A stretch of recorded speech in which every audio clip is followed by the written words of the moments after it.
You ask Tiger to solve. This deals with linear equations with one unknown.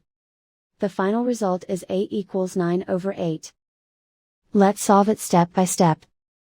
Group all constants on the right side of the equation.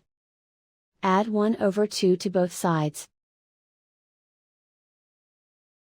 Group like terms.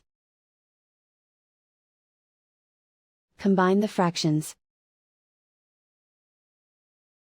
Combine the numerators. Reduce the zero numerator.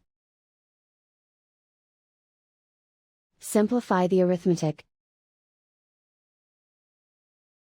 Find the lowest common denominator. Multiply the denominators. Multiply the numerators. Combine the fractions. Combine the numerators. And so the final result is a equals 9/8.